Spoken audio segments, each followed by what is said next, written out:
Boron family आज का lecture है। और बोरॉन फैमिली अगर आप पीरियोडिक टेबल में देखोगे तो ग्रुप 13 या ग्रुप थर्ड ए आप इसको कह सकते हो, दैट इज़ ग्रुप थर्ड ए या फिर ग्रुप 13। तो ये इसके मेंबर्स हैं। इसमें बोरॉन, एल्यूमिनियम, गैलियम, इंडियम और थेलियम। तो अब इस लेक्चर में इस बोरॉन फैमिली के जनरल कैरेक्टरिस्टिक्स, उनके आयनाइजेशन एनर्जी, उनके कंपाउंड्स, उनकी रिएक्शंस, जितनी भी इंफॉर्मेशन अवेलेबल हैं तो वो हम स्टडी करेंगे।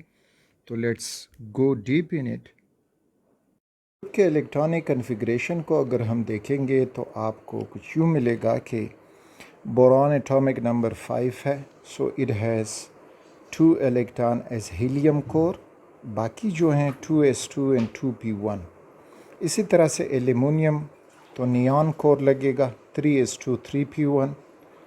गैलियम 31 एटॉमिक नंबर, आर्गॉन और उसके बाद 3d10 4s2 4p1 and similarly बाकी भी इसी पैटर्न से।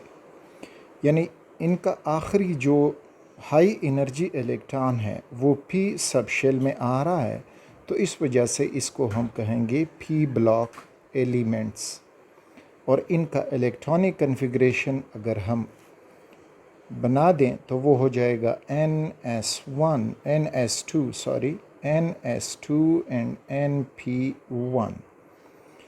यानी जो N है that is a principal quantum number जो शो करता है period of the element in which the element is present. और इसी तरह से NP तो सेकंड पीरियड में बोरॉन है तो 2s2p, थर्ड पीरियड में एल्यूमिनियम है तो 3s3p। इसी तरह से गैलियम जो है फोर्थ पीरियड में है तो 4s4p1।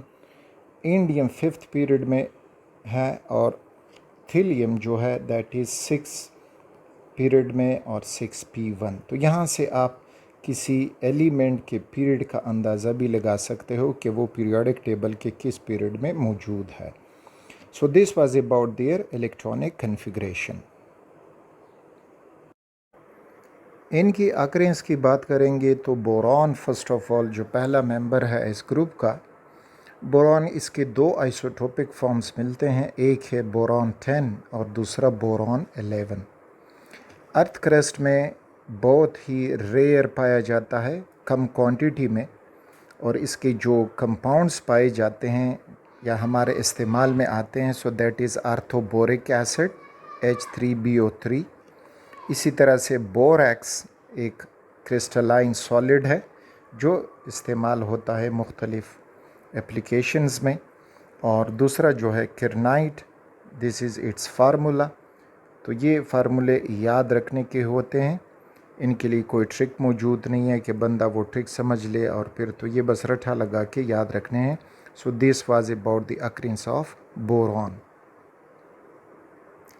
एल्यूमिनियम के अकरेंस जो है, रिमेंबर कि it is the third most abundant element in the earth crust. यानी जिस ज़मीन का कर्श है, अर्ज़ है, तो उसमें तीसरे नंबर पे एल्यूमिनियम सबसे ज़्यादा पाया जाता है। इसके जो इम्पोर्टेंट मिनरल्स हैं तो उसमें बॉक्साइट Al2O3, और इसको इस तरह से हाइड्रेटेड फॉर्म में भी रिप्रेजेंट किया जा सकता है। इसके अलावा क्रायोलाइट, सोडियम एल्यूमिनियम फ्लोराइड, ये इसका एक मिनरल है जिसमें ये पाया जाता है। माइका या मस्कोवाइट, तो ये भी इसका एक और है। आर्थोक्लास या फेल्ड्स्पार, ये इसका फार्मूला। एंड कोरंडम या anhydrous alumina that is Al2O3, तो ये इसके वो चीदा ओर्स हैं जिससे एल्यूमिनियम हासिल किया जा सकता है या मिनरल्स हैं जिसमें एल्यूमिनियम मौजूद है। Gallium, indium and thallium are less abundant than aluminium, और ये सल्फाइड ओर्स की शक्ल में पाए जाते हैं, सल्फाइड्स के फॉर्म में, और वो भी ट्रेस अमाउंट में होते हैं in traces with the ores of zinc and lead. यानी जो जिंक सल्फाइड है, लेड सल्फाइड है, तो इसमें इनके सल्फाइड जो हैं हमें ट्रेस अमाउंट में मिलते हैं। So this was about the occurrence of the third A group that is boron family. Metallic nature में इनका देखेंगे तो बोरॉन जो है ये मेटलॉइड है, सीमी मेटल भी इसको कहा जा सकता है, मेटलॉइड, जबकि बाकी एल्युमिनियम, गैलियम, इंडियम और थैलियम ये सारे जो हैं मेटल्स हैं।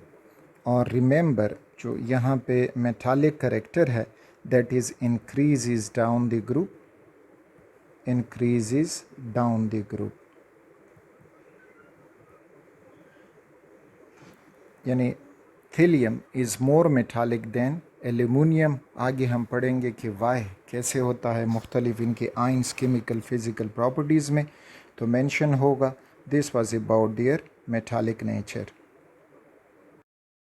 एटॉमिक रेडियाई यानी in group third A boron family, यूँ तो जनरल ट्रेंड है कि down the group the atomic radius increases because atomic size बढ़ता है, क्योंकि न्यूक्लियस में प्रोटॉन न्यूट्रॉन भी बढ़ते हैं और साथ में नंबर ऑफ शेल्स भी बढ़ते हैं। यहाँ पे एंगस्ट्रॉम में इनके एटॉमिक रेडियाई दिए गए हैं। अगर इनके मुताबिक अगर आर्डर बनाया जाए तो आर्डर में हम कुछ यूँ मिलेगा कि boron has less size than gallium and gallium has less size than aluminium. Aluminium has less size than indium and indium has less size than थीलियम।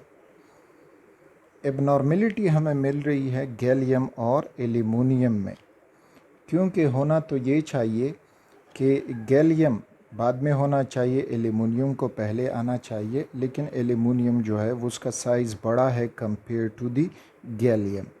This is because of, इसको समझने के लिए इलेक्ट्रॉनिक कन्फिग्रेशन हमारी help करेगा। अगर हम aluminium की electronic configuration करें तो एल्यूमिनियम एटॉमिक नंबर 13, तो इसमें यहाँ पे हो जाएगा नियॉन कोर और उसके बाद है 3s2 and 3p1।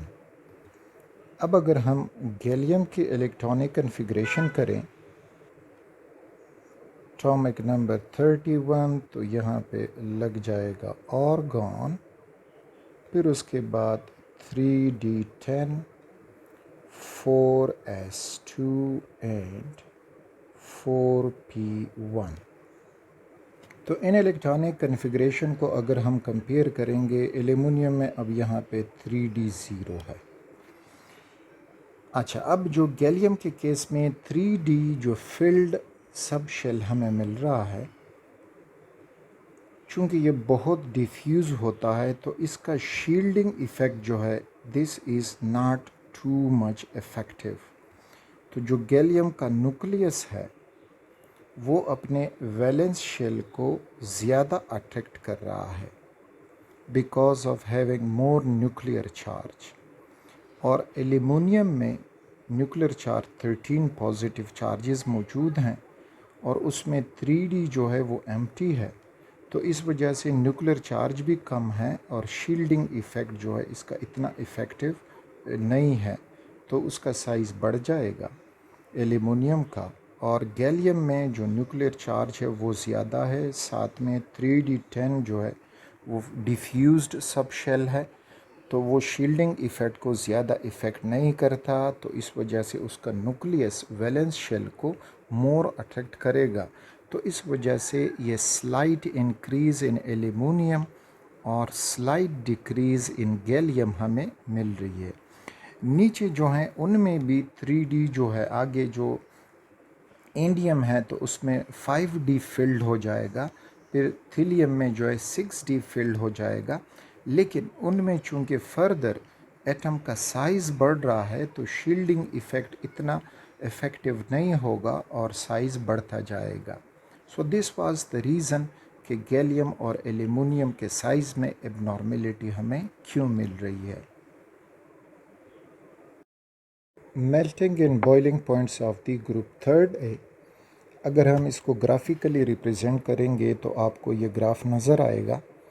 Y axis पे इनका बॉइलिंग पॉइंट है केल्विन में और एक्स एक्सिस पे ये एलिमेंट्स हैं, तो एक रेगुलर डिक्रीज़ हमें मिल रहा है इनके बॉइलिंग पॉइंट्स में, यानी कोई एबनॉर्मेलिटी इसमें मौजूद नहीं है।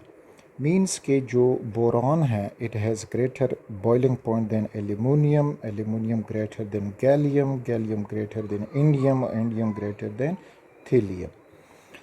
अब रिमेंबर कि जब ये बॉयल होते हैं तो ये सारे लिक्विड स्टेट में होंगे।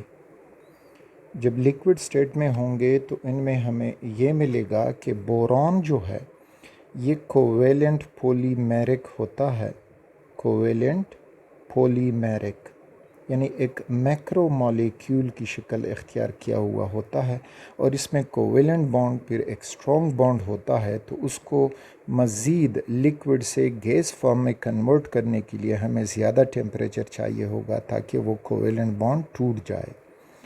बाकी जितने भी हैं वो सारे मेटल्स हैं और जब ये लिक्विड स्टेट में होंगे तो इनका जो मेटालिक बॉन्ड होगा वो पहले से बहुत वीक है और जितना नीचे साइज़ बढ़ता है तो मेटालिक बॉन्ड भी कमज़ोर होता जाता है। तो इस वजह से बाकी मेंबर डाउन द ग्रुप जो है वो अपना बॉइलिंग पॉइंट जो है वो डिक्रीज़ करके दिखाते हैं।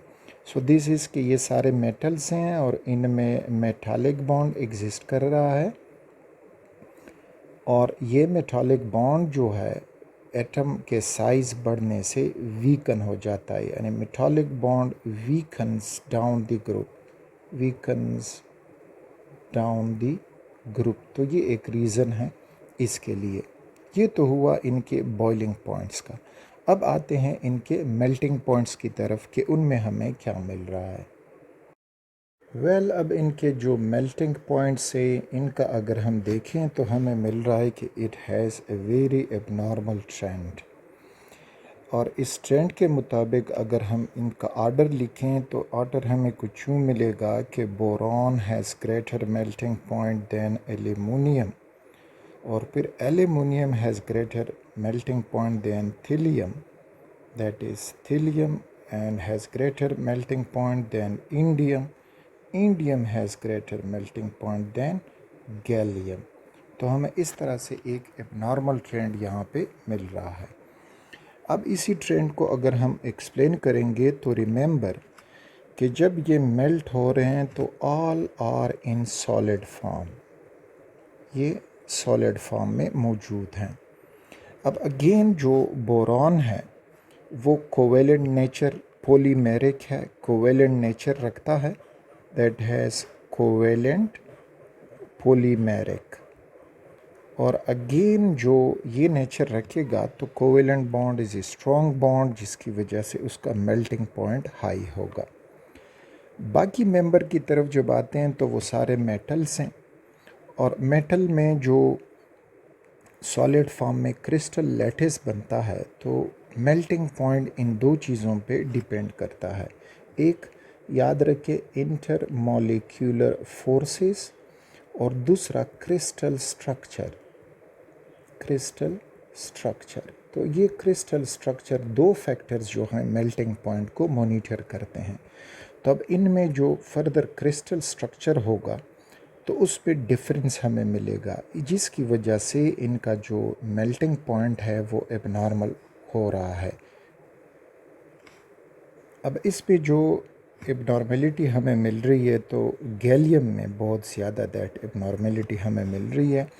तो रिमेंबर गैलियम सॉलिड फॉर्म में Ga2 मॉलिक्यूल फॉर्म में रहता है और चूंकि एक नॉर्मल जो है एक नॉन पोलर मॉलिक्यूल हुआ जिसकी वजह से इसमें अगर एग्जिस्ट कर सकती हैं तो वो लंदन डिस्पर्शन फोर्सेस एग्जिस्ट करेंगी and they are very weak forces और वीक फोर्सेस की वजह से उसका जो मेल्टिंग पॉइंट है वो बाकी ग्रुप मेंबर के मुकाबले में कम है और इसका जो सॉलिड फॉर्म में स्ट्रक्चर होता है वो भी अनयूजुअल स्ट्रक्चर है जिसको हम क्लासीफाई नहीं कर सकते कि ये क्यूबिक है, हेक्सागोनल है, टेट्रागोनल है या इस किस्म का जो हमारे साथ 7 बेसिक क्रिस्टल स्ट्रक्चर्स हैं तो उस स्ट्रक्चर में हम इसको क्लासीफाई नहीं कर सकते।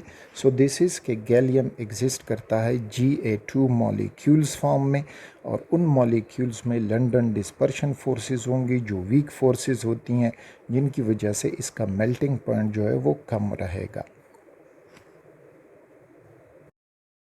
Oxidation states of boron family remember कि इसमें बोरॉन जो है वो जस्ट +3 ऑक्सीडेशन स्टेट शो कर सकता है, जबकि बाकी मेंबर जो हैं वो +1 as well as +3 oxidation state show कर सकते हैं। +1 +3 +1 +3 एंड +1 +3।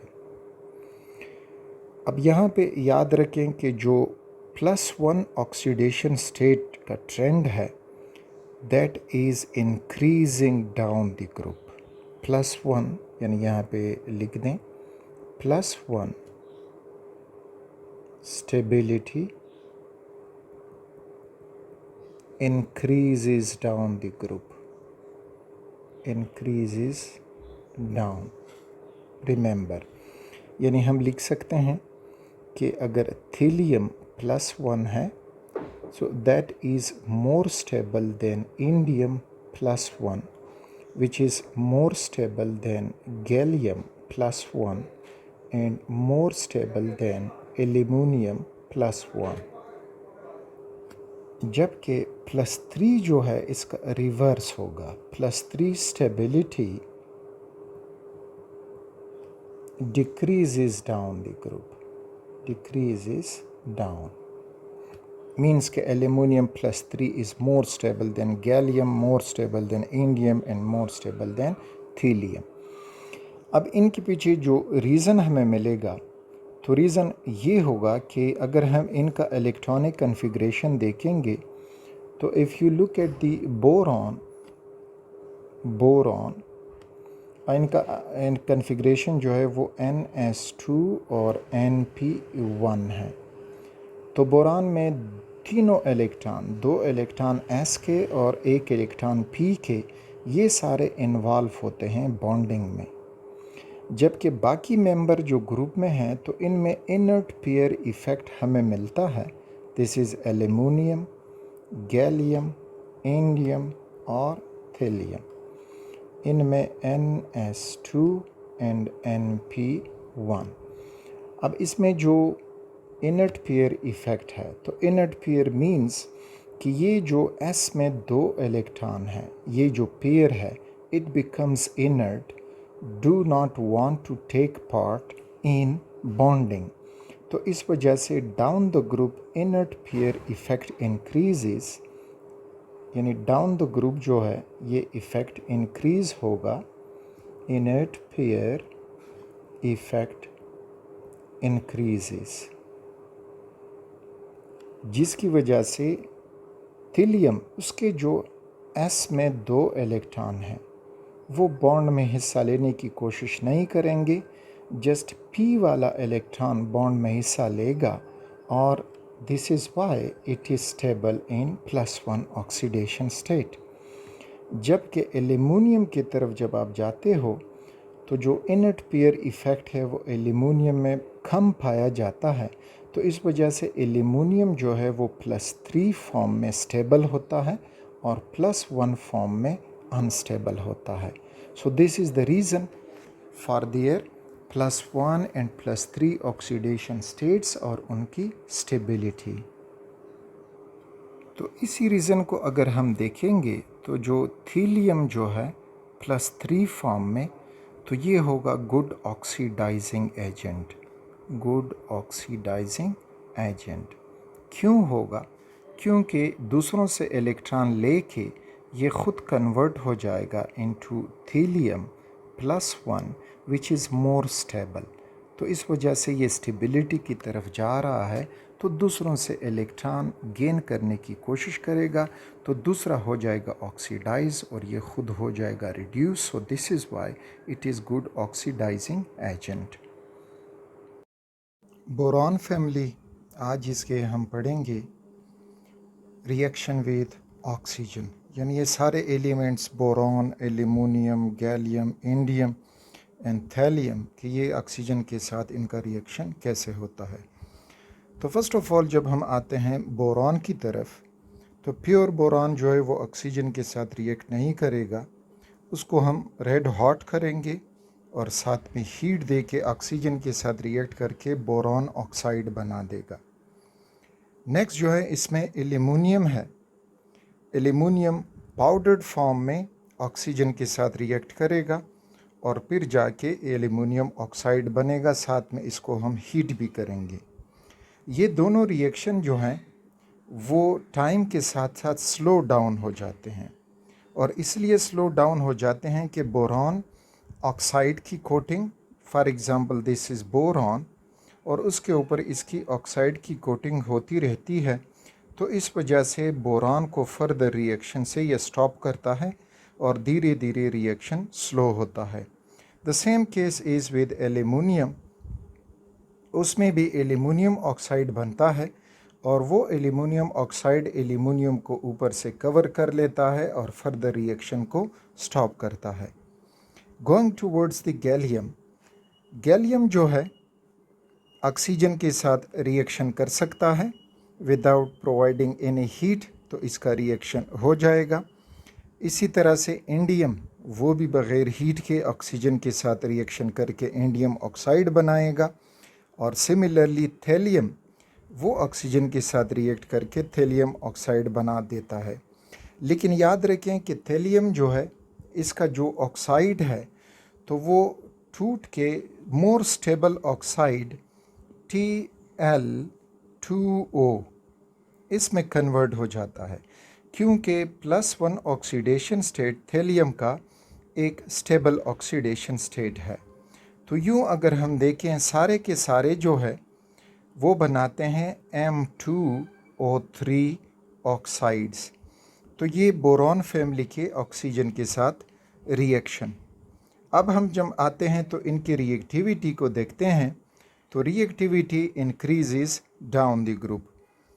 क्यों इंक्रीज़ होती है? क्योंकि electronegativity down the group decreases, ionisation energy increases, metallic character increases.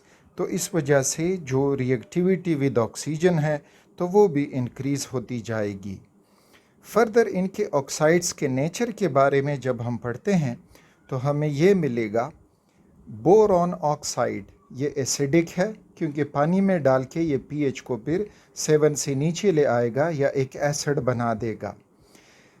Aluminium oxide और जो गैलियम ऑक्साइड हैं दे आर एम्फोटेरिक, और एम्फोटेरिक नेचर पानी के साथ इनका रिएक्शन नहीं होता, लेकिन अगर इनके सामने एसिड रखा जाए तो ये रिएक्ट कर जाते हैं, और सिमिलरली बेस रखा जाए तो भी रिएक्ट कर जाते हैं। This shows their amphoteric nature, means के they can act both as acid and base. Indium oxide weakly basic है, और जो टाइटेनियम या थैलियम ऑक्साइड है दैट इज़ स्ट्रॉन्गली बेसिक, यानी ये पानी में डाल के बेस बनाएंगे और pH को 7 से ऊपर ले जाएंगे। So the basic character increases down the group in the oxides of boron family. So these were the fact about the boron family reaction with oxygens and their compounds. Boron family का reaction, और इसमें हम पढ़ेंगे reaction with water, यानी boron, aluminium, gallium, indium और thallium, these are the members of this group. और let's see कि ये पानी के साथ कैसा रिएक्शन करते हैं। फर्स्ट ऑफ ऑल जो बोरॉन है वो वाटर के साथ रिएक्ट करेगा, लेकिन कब? जब बोरॉन खुद रेड हॉट हो और पानी भी स्टीम फॉर्म में हो, तब जाके रिएक्शन होगा, बोरॉन ऑक्साइड सॉलिड बनेगा और हाइड्रोजन गैस रिलीज़ हो जाएगा। The next is aluminium. Aluminium powdered form में वाटर यानी स्टीम के साथ रिएक्शन करेगा, क्योंकि सॉलिड फॉर्म में एल्युमिनियम के ऊपर अपना एक एल्युमिनियम ऑक्साइड कोट होता है, तो इस वजह से वो पानी से उसको रिएक्ट करने से रोकता है। और ये रिएक्शन भी धीरे धीरे दोनों रिएक्शन ऑक्साइड कोट बनने की वजह से स्लो होते जाएंगे, क्योंकि ये जो ऑक्साइड कोट इनके ऊपर बन जाता है इट इज़ नॉन पोरस, और फर्दर पानी जो है वो अंदर एल्युमिनियम या बोरॉन की तरफ ट्रेवल नहीं कर सकता और इसको रोके रखेगा from its reaction. The next is gallium, indium और थैलियम। तीनों पानी के साथ रिएक्ट करते हैं in the presence of moisture and oxygen. ये रिएक्शन करके ये बना जाते हैं corresponding hydro oxides. that is gallium hydroxide, indium hydroxide and thallium hydroxide. इनके जो हाइड्रोक्साइड हैं वो +1 ऑक्सीडेशन स्टेट में हैं, क्योंकि सब में ऊपर अगर आप देखोगे तो ये +1 ऑक्सीडेशन स्टेट रखते हैं, क्योंकि +1 में इनके जो आयन है वो स्टेबल होते हैं। इसके अलावा गेरियम जो OH3 है यानी ट्राई हाइड्रोक्साइड ये भी बनता है, इंडियम उसका जो OH3 है वो भी बनता है, और इसी तरह से थैलियम उसका OH3 ये भी बनता है, लेकिन ये स्टेबल नहीं है, क्योंकि down the group +1 stability increases और इनर्ट पेयर इफेक्ट इंक्रीजेस, जो हम पिछले लेक्चर में डिस्कस कर चुके थे इनकी ऑक्सीडेशन स्टेट्स में। अब आते हैं इनके जो कंपाउंड्स बने हैं इन रिएक्शन में, तो उनका नेचर क्या होगा। तो नेचर ऑफ द कंपाउंड में हमें मिलेगा जो बोरॉन ऑक्साइड है इसका एसिडिक नेचर है, it is acts N acid, और अगर इसको आप पानी में डालेंगे तो उसमें ये एसिड प्रोड्यूस करेगा और उसका pH 7 से नीचे लाएगा। एल्यूमिनियम ऑक्साइड जो है ये एम्फोटेरिक नेचर रखता है, it can act both as acid and base, जबकि गैलियम हाइड्रोक्साइड, इंडियम हाइड्रोक्साइड और thallium hydroxide they have basic nature, यानी पानी में ये हाइड्रोक्सल आयन प्रोड्यूस कर सकते हैं और pH को 7 से ऊपर ले जाएंगे। फिर याद रखें गैलियम हाइड्रोक्साइड वीक बेसिक है, और जब आप थैलियम हाइड्रोक्साइड तक पहुंचेंगे तो आपको एक स्ट्रॉन्ग बेस मिलेगा। So this was about the reaction of boron family with water and the nature of their compound produced in this reaction.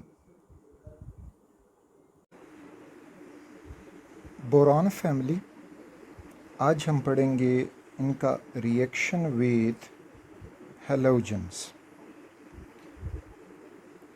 सारे जो हैं हेलोजन के साथ रिएक्ट करके MX3 टाइप हेलाइड्स बनाते हैं। एक जनरल रिएक्शन से हम इसको यूँ रिप्रेजेंट कर सकते हैं। फॉर एग्ज़ाम्पल बोरॉन, तो बोरॉन ट्राइक्लोराइड अगर क्लोरीन के साथ रिएक्शन करे तो बोरॉन ट्राइक्लोराइड। एल्यूमिनियम, तो एल्यूमिनियम ट्राइक्लोराइड, सॉरी यहाँ पे L नहीं लिखा। तो इन दोनों को ज़्यादा टेम्परेचर चाहिए because they are less reactive. Next जो है इसी तरह से गैलियम, इंडियम और थैलियम क्लोराइड आपको मिलेगा।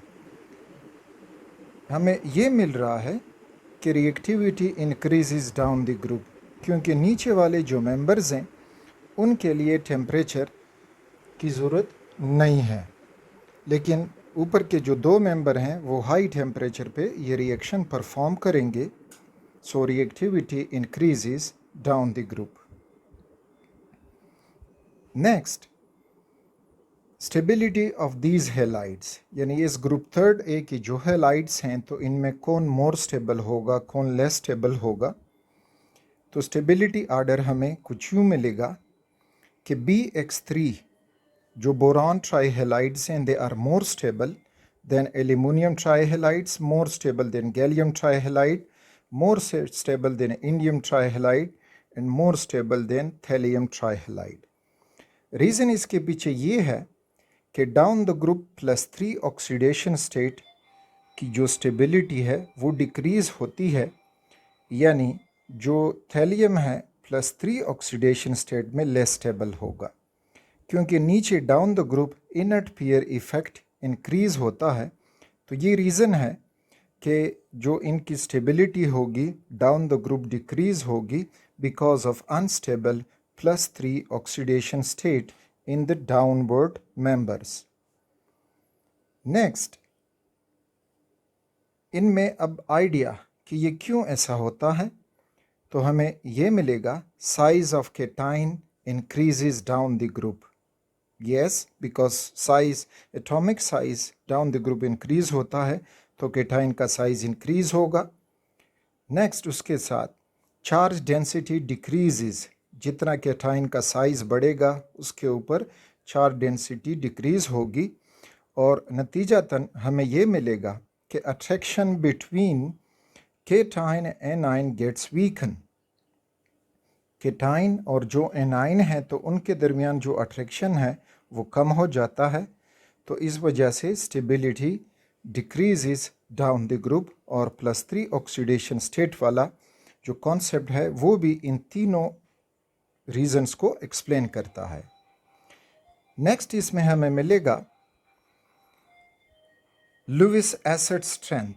Lewis acid electron pair acceptor, और जितने भी ये ग्रुप के हैलाइड्स हैं तो they can act as Lewis acids, because अगर हम बोरॉन को देखें क्लोराइड फॉर्म में तो BCl3 इसके साथ वैकेंट p ऑर्बिटल बचता है, जिसमें दूसरे लुईस बेस से इलेक्ट्रॉन ये एक्सेप्ट कर सकता है, इलेक्ट्रॉन पेयर एक्सेप्ट कर सकता है। तो अब इनका लुईस स्ट्रेंथ हमें कैसे मिलेगा? कुछ यूँ होगा वो, this one, thallium ट्राइहेलाइड will be more stable than indium ट्राइहेलाइड, यानी स्ट्रॉन्ग एसिड होगा।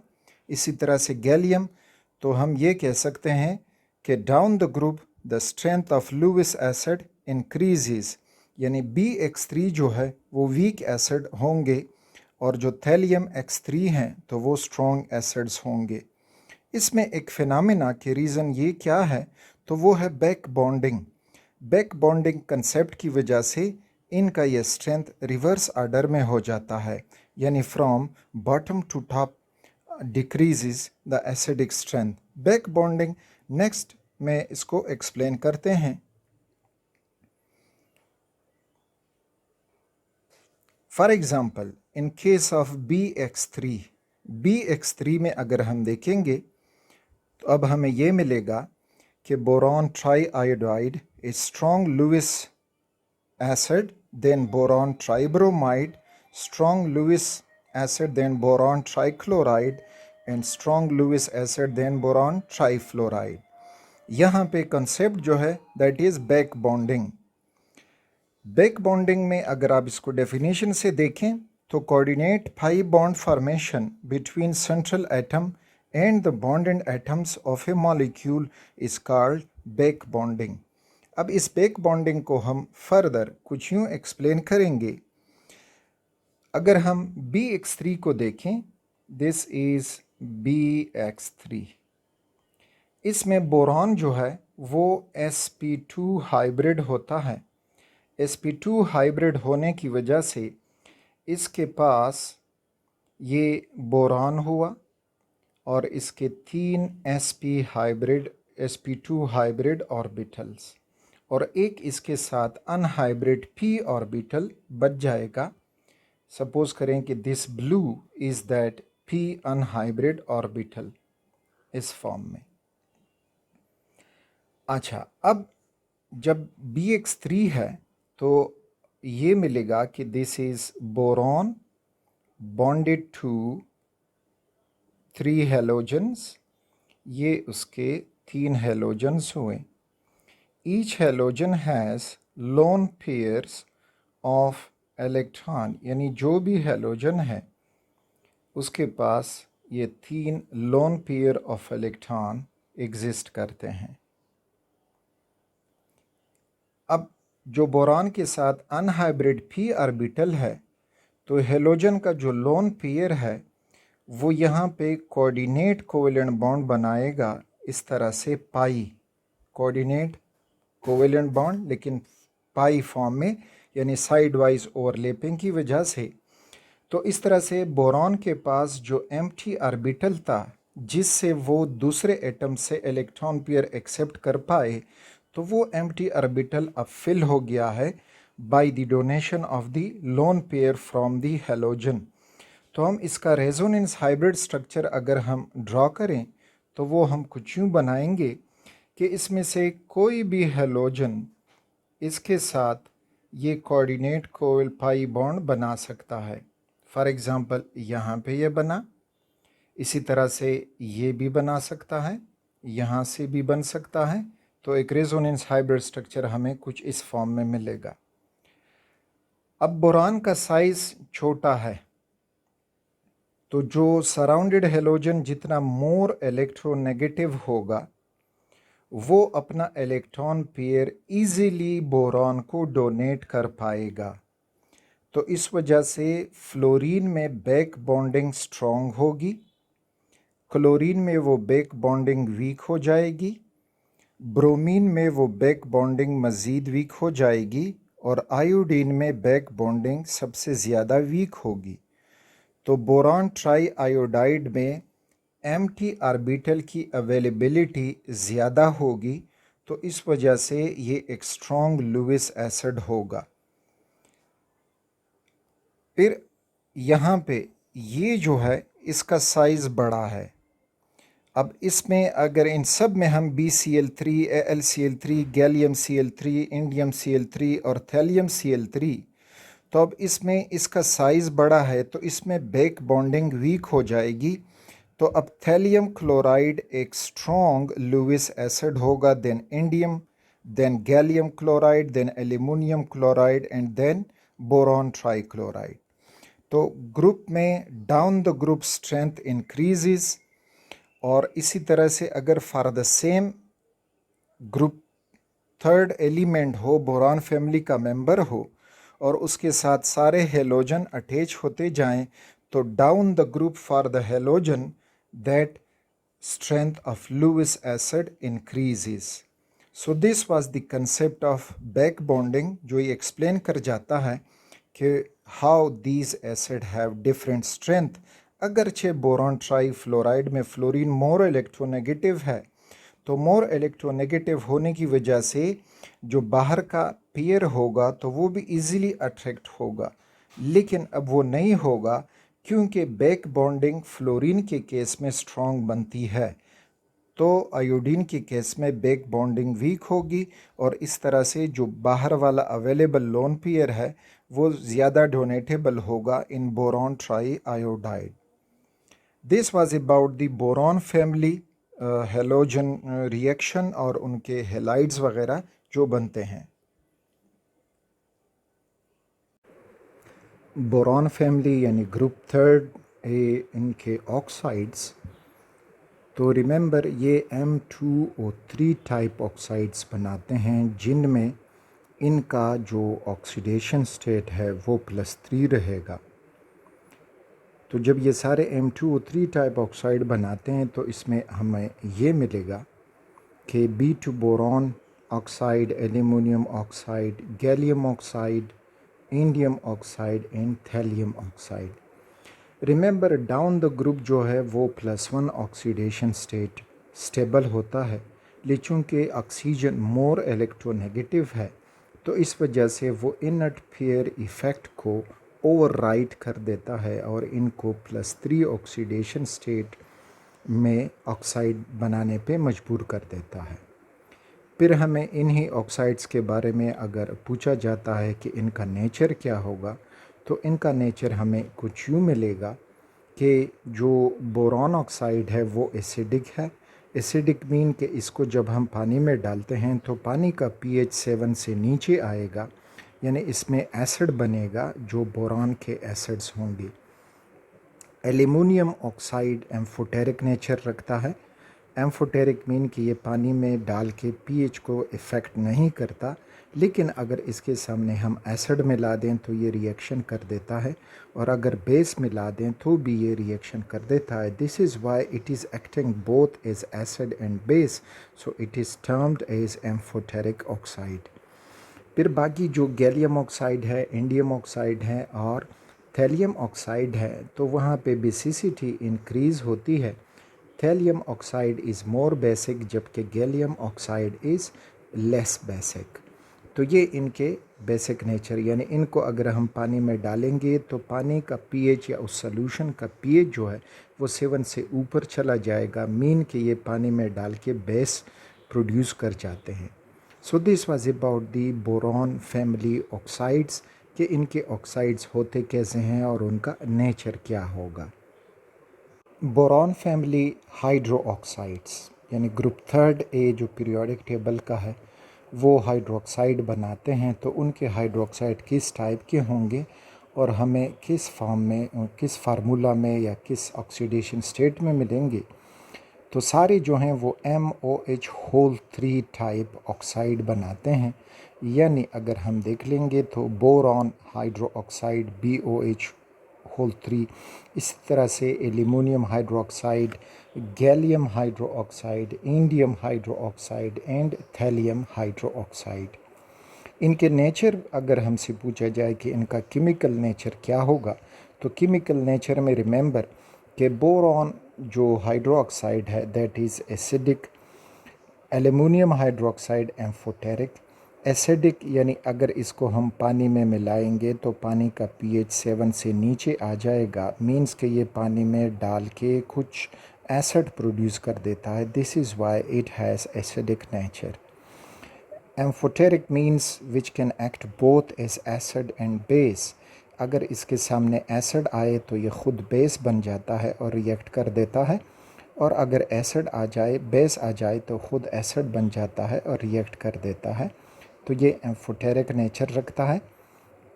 जबकि गैलियम हाइड्रोक्साइड, इंडियम हाइड्रोक्साइड और थैलियम हाइड्रोक्साइड, ये तीनों जो हैं वो बेसिक नेचर रखते हैं, और बेसिक नेचर फिर इंक्रीज़ डाउन द ग्रुप, यानी जो थैलियम हाइड्रोक्साइड है दैट इज़ मोर बेसिक, ये pH 7 से ज़्यादा ऊपर ले जाएगा, और गैलियम हाइड्रोक्साइड pH 7 से थोड़ा ऊपर ले जाएगा।